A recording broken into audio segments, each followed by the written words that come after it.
మీరు 10th class students ఈ అయితే ఈ వీడియో ఖచ్చితంగా మీకోసమే. చూడండి, మనకి రియాక్టివిటీ సిరీస్ ఫస్ట్ చాప్టర్లో అండ్ ఫోర్త్ చాప్టర్లో వస్తుంది.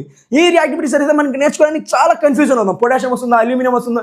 సో ఈ కన్ఫ్యూజన్ మార్చడానికి నేనైతే వచ్చేసాను. చూడండి, ఈ రియాక్టివిటీ సిరీస్ నేర్చుకోవడానికి ఒక చిన్న షార్ట్ ట్రిక్ అయితే చెప్తాను. కనకం అండ్ అలీజాన్ ఇద్దరు ఫ్రెండ్స్ ఉన్నారు. ఈ ఫ్రెండ్స్ అయితే ఫెయిల్ అయ్యారు, బట్ స్పోర్ట్స్లో ఏం చేశారు, గోల్డ్ అండ్ సిల్వర్ కప్స్ అయితే గెలిచారు. ఈ యొక్క షార్ట్ ట్రిక్తో ఈ రియాక్టివిటీ సిరీస్ మొత్తం నేర్చుకుని పోతున్నాం. చూడండి ఇక్కడ, చూడండి, ఫస్ట్ ఏం చెప్పాను, కనకం అని చెప్పాను. కనకంతో చూడండి ఇక్కడ ఏమొస్తుంది, పొటాషియం, సోడియం, కాల్షియం, మెగ్నీషియం. అలాగే చూడండి అలీజాన్ చెప్పాను. అలీజాన్తో చూడండి Ali, that is aluminium, zinc. తర్వాత చూడండి జింక్. తర్వాత చూడండి ఫెయిల్ అని చెప్పాను, ఎఫ్ తో ఫెర్రస్. తర్వాత లెడ్. తర్వాత చూడండి హాయ్, దట్ ఈస్ హైడ్రోజన్. తర్వాత చూడండి కప్ నే సిల్వర్ గోల్డ్ అని చెప్పండి, దట్ ఈస్ కప్ అంటే ఏం రాస్తాం, దట్ ఈస్ కాపర్. మే mercury, silver AG, gold AU.